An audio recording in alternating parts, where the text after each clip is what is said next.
Il est 19 h, bonsoir à tous, merci de nous rejoindre sur Polynésie, la première. À la une de l'actualité de ce vendredi, 200 personnes tentent de se suicider chaque année en Polynésie. C'est le cas de celle que nous appellerons Hélène, rongée par des problèmes conjugaux. Elle a tenté de mettre fin à ses jours.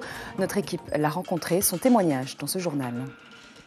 Comment améliorer l'enseignement du fait nucléaire au Fénois? C'est l'objectif de la formation destinée aux professeurs et organisée par la direction de l'éducation et des enseignements. L'objectif, aider les élèves à se reconstruire, à construire leur propre raisonnement. Développer la télésanté au profit des îles éloignées, c'est l'ambition de l'hôpital du Taounais qui a organisé une mission d'accompagnement en partenariat avec des établissements de l'Hexagone. Et nous ferons justement le bilan de cette mission avec notre invité ce soir, le docteur François Rouanet, neurologue au CHU de Bordeaux.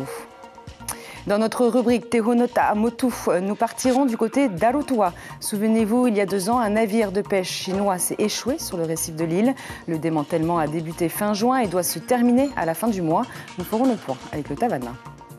C'est une très belle entrée en matière pour les footballeurs tahitiens dans le championnat d'Océanie des moins de 19 ans. L'équipe du Fénois s'est imposée hier soir en ne faisant qu'une bouchée des joueurs de Tonga. Le compte-rendu du match à la fin de cette édition. C'est un mal, pour ne pas dire un mal-être qui ronge notre société. En Polynésie française, on estime à une trentaine les suicides chaque année. Les tentatives de suicide, elles, sont estimées à plus de 200 par an. C'est le cas de celle que nous appellerons Hélène, rongée par des problèmes conjugaux. Elle a été submergée par la douleur et a tenté de mettre fin à ses jours. Aujourd'hui, elle veut sortir de sa dépression grâce à l'aide de sa famille et de professionnels. Elle s'est confiée à Lucille Guichet-Tirao et Patrick Tingsing. John Bonnet de l'association SOS Suicide vient prendre des nouvelles de celle que nous appellerons Hélène. Il y a quelques jours seulement, cette mère de famille a voulu se suicider, submergée par des problèmes conjugaux. J'avais le sentiment que je ne servais à rien. J'étais que la roue de secours, où c'est qui allait résoudre les problèmes des autres. Et après, qu'on prenait pour de la merde. Tout ça a fait émerger cette dépression. Dès le lendemain, Hélène décide de se libérer de ce poids en se faisant aider. Grâce à sa famille, à l'association SOS Suicide et aux professionnels, elle veut faire la paix avec elle-même et son passé. On a tous quelqu'un à côté de nous qui nous aide. Et moi, j'ai compris que mes enfants étaient là pour moi. Ma famille était là pour moi.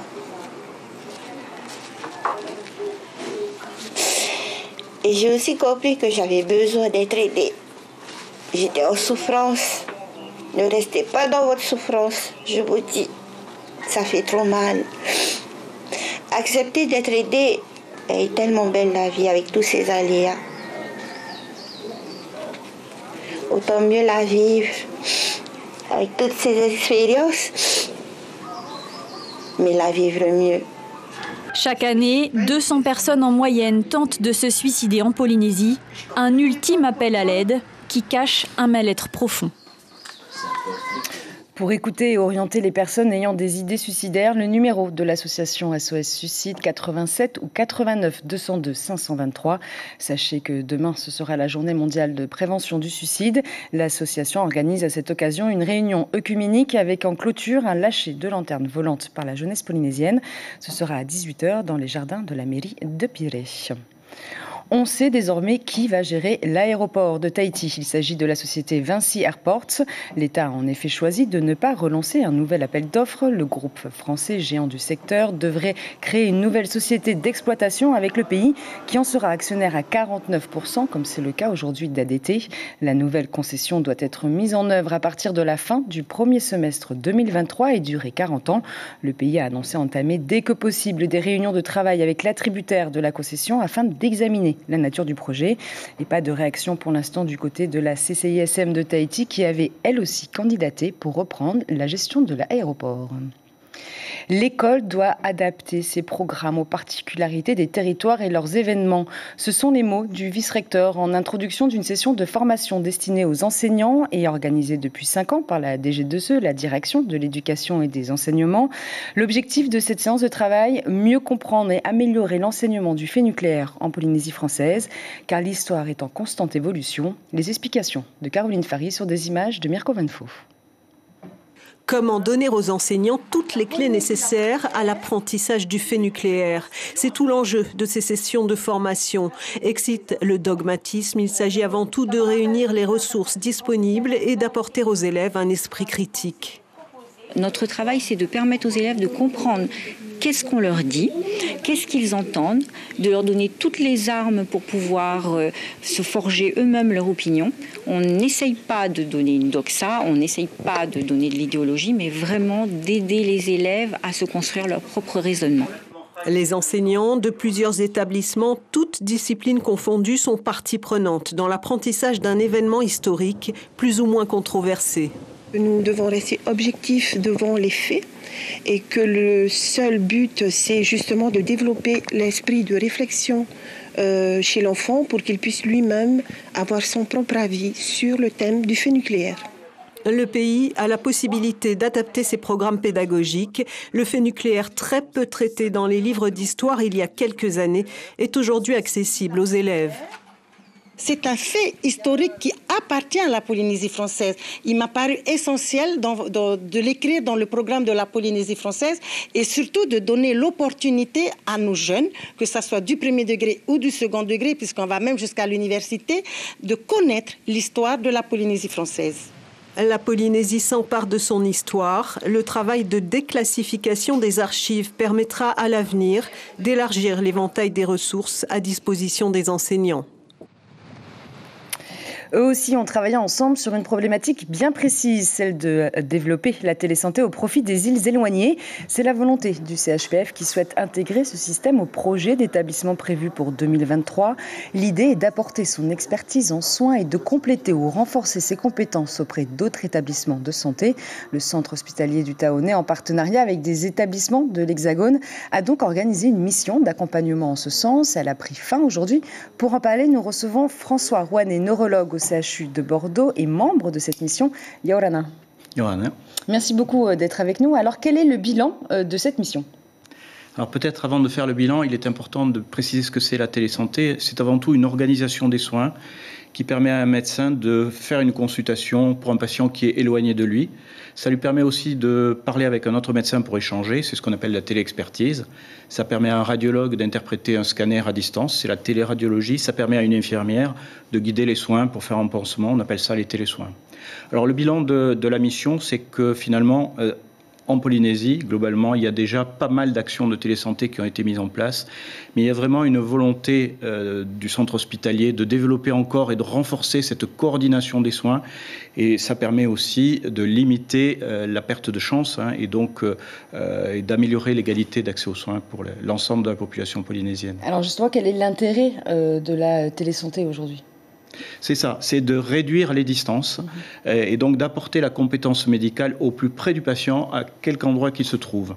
Et ça permet aussi de limiter le nombre d'évacuations sanitaires qui sont tout à fait très nombreuses et tout à fait coûteuses pour le pays. Ouais, absolument. Tout à fait. Alors justement, est-ce que la télésanté est la solution pour un territoire tel que la Polynésie, qui est éparpillé quand même sur une zone assez importante? Est-ce que la télésanté, c'est la solution ? Ça n'est une. Il y en a d'autres. On ne se passera jamais de la proximité de personnel soignant. On a toujours besoin d'un soignant à proximité, quel que soit son niveau de compétence. Mais ça permet de renforcer le lien. Ça permet aussi d'améliorer la formation de ces agents de santé qui sont parfois très éloignés des établissements hospitaliers. Et la Polynésie manque cruellement de médecins, encore plus de spécialistes. Est-ce que la télésanté pourrait justement combler ce manque ? Tout à fait. Ce que l'on peut faire à l'intérieur de la Polynésie, c'est-à-dire un médecin qui demande un avis à un autre, peut se faire à l'extérieur. Un médecin de Polynésie, où qu'il se trouve, peut demander l'avis à un autre médecin qui peut être en métropole, en Nouvelle-Zélande, en Australie, je ne sais pas, ou n'importe où. Alors avec le CHPF, vous avez signé un partenariat, c'est bien ça, avec le CHU de Bordeaux? Oui, il y a un partenariat avec le CHU de Bordeaux justement sur ces missions d'accompagnement et puis probablement qu'on essaiera de participer à certaines prises en charge. Je pense en particulier aux accidents vasculaires cérébraux et là on va pouvoir profiter du décalage horaire puisque quand il fait nuit ici, il fait jour à Bordeaux et donc on pourrait éventuellement s'occuper des patients qui ont fait un AVC depuis Bordeaux. Quelle est la suite? C'est ça. Donc c'est finalement trouver... Les outils existent, les outils informatiques sont là. Ce qui manque, c'est l'imagination, trouver les organisations pour porter la santé au plus grand nombre de patients polynésiens. En France, j'imagine que c'est en place déjà depuis quelques années. Alors du coup, quel est un peu déjà le bilan en France et peut-être des choses à revoir, peut-être avec la spécificité de la Polynésie? Alors oui, il y a beaucoup d'actions de télésanté qui sont développées en France, mais une fois encore, ça ne remplace pas le contact. C'est surtout développé dans ce qu'on appelle les zones de sous-dense en médecins, où il manque des médecins, les déserts médicaux. Mais ce n'est qu'un moyen. Il faut, si on arrivait à mettre des médecins là où il en faut, ce serait encore mieux. Merci beaucoup François Rouanet. Je rappelle que vous êtes donc neurologue au CHU de Bordeaux. Merci à vous. Restons dans la santé. Lors de la crise sanitaire, les cadres de l'hôpital du Taonais ont dû faire preuve d'adaptation. Aujourd'hui, le Covid leur laisse un peu de répit, alors ils en profitent pour se réunir. Conscient de l'importance de la cohésion dans le développement du CHT, la direction organise un séminaire pour renforcer l'esprit d'équipe au sein de la structure. Pathé Anania, directeur de la coordination et de l'offre de soins, est au micro de Patrick Tingsing. Essayer aussi de se redécouvrir après le Covid, de se re-questionner aujourd'hui, qui sommes-nous les cadres de santé, recentrer du coup nos objectifs dans l'institution pour que du coup on puisse tous ensemble construire l'hôpital de demain. Et effectivement, les techniques que nous offre le théâtre et l'improvisation sont une technique comme une autre intéressante à envisager. Et partons du côté d'Aroué, où ce matin, 60 jeunes volontaires cadets ont été incorporés au régiment du service militaire adapté de Polynésie française.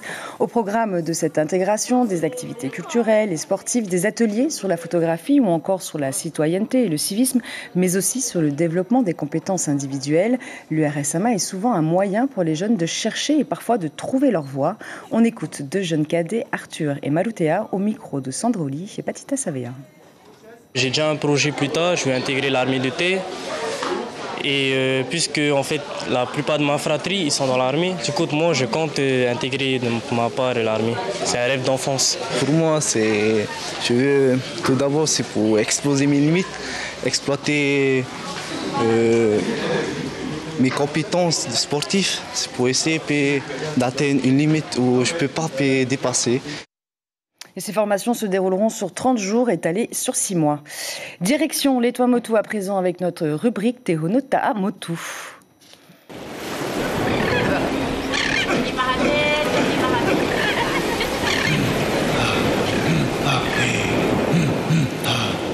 Et rappelez-vous, en 2020, c'est sur le récif de cette île que le navire de pêche chinois Shenganchun 1 s'est échoué. 2 ans après cet incident, le démantèlement a finalement commencé en juin dernier. Alors pour en parler, nous avons avec nous en direct le maire d'Arutua, Reupena Taputuare Yaorana. Yaorana. Merci d'être avec nous. Où en est-on du démantèlement? Normalement, il doit prendre fin, donc fin septembre. Où en est-on aujourd'hui? Effectivement, ils ont déjà tout rapatrié les épaves du bateau et ils ont entamé déjà le voilier et que tous les épaves ont été rapatriés sur la barge. Que reste-t-il à faire donc à présent? De nettoyer le site déjà et qu'ils ont profité aussi de retirer une ancienne épave d'un bateau qui a été échoué dans les années 80. Qu'ils ont tout ramené aussi sur la barge. Et ensuite, donc toutes ces pièces du navire, est-ce qu'elles seront rapatriées sur Tahiti ou où seront-elles mises en fait? Toutes les épaves seront rapatriées sur Tahiti et après seront rapatriées directement en Nouvelle-Zélande, comme c'est la société Cole qui a le marché de cette... De retirer ce bateau-là. Ça sera fait quand, a priori? Il leur reste jusqu'à fin du mois pour tout nettoyer et tout rapatrier les épaves. Actuellement, chez nous, comme il y a la houle, ils n'ont pas pu travailler aujourd'hui parce qu'il y a une houle chez nous et ils attendent que ça soit calme pour qu'ils puissent retirer tout le reste.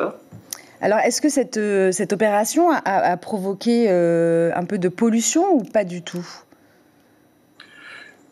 Je ne peux pas dire si ça a provoqué une pollution parce qu'il en restait un peu quelques gazoles à l'intérieur, mais ils ont pu tout retirer. Ils ont tout retiré et tout ramené sur la barge. On imagine aujourd'hui que la population doit être contente de retrouver son récif.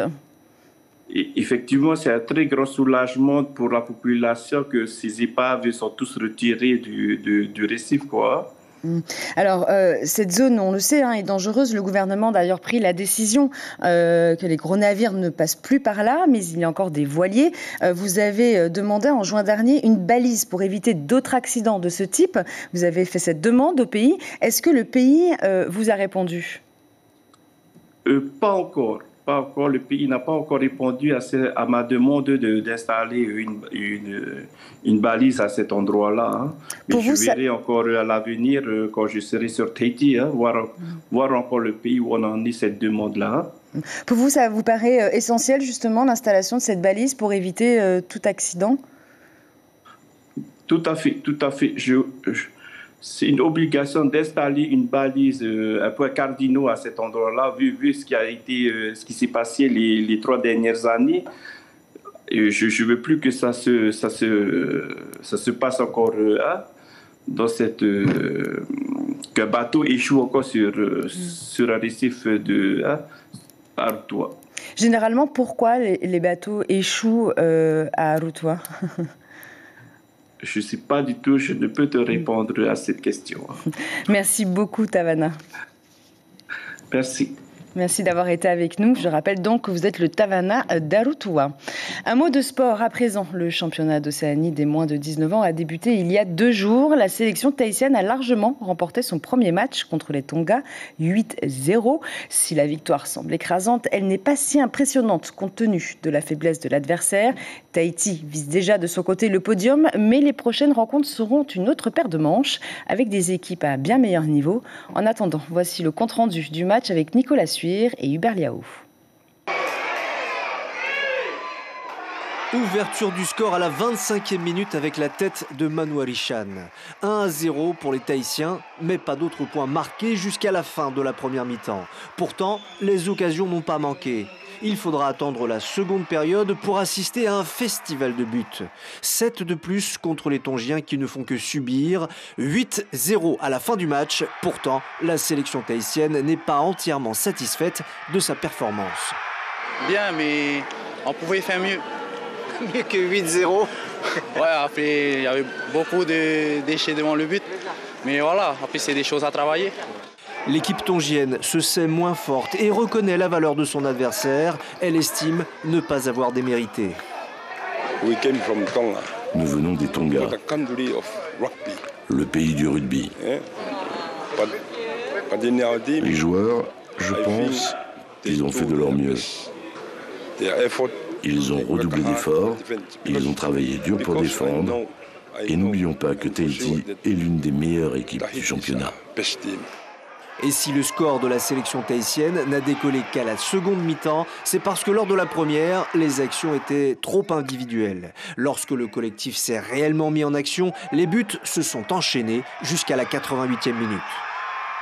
Faire des erreurs comme ça contre les Tongiens, ça passe.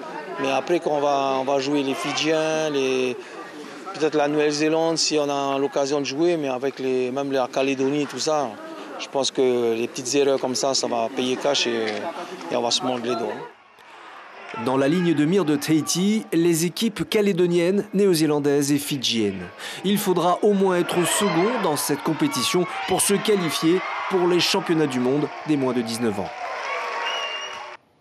Instant musique avec Ale Ale Tatou, la battle bringue polynésienne. C'est ce soir sur notre antenne, juste après votre journal. 8 groupes de musique s'affrontent devant un jury qui évalue les performances vocales, musicales et instrumentales de chaque groupe. Le grand vainqueur remportera un séjour pour 3 personnes à Hawaï afin d'assister au 53e festival de ukulélé.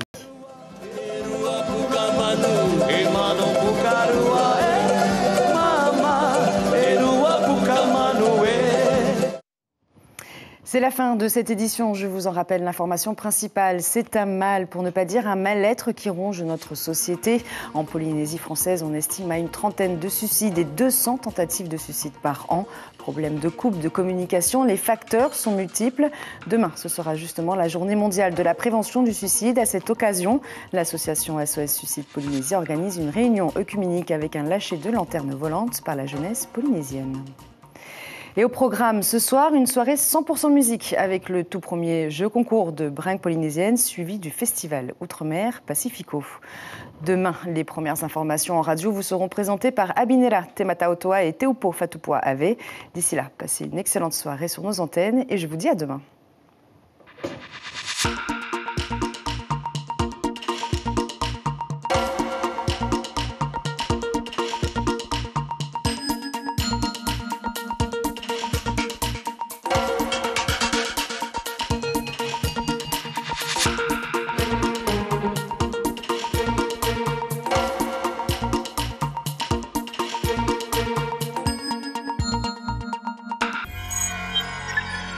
Retrouvez ce programme en replay sur notre site internet. L'information en continu sur Polynésie la première, internet et réseaux sociaux.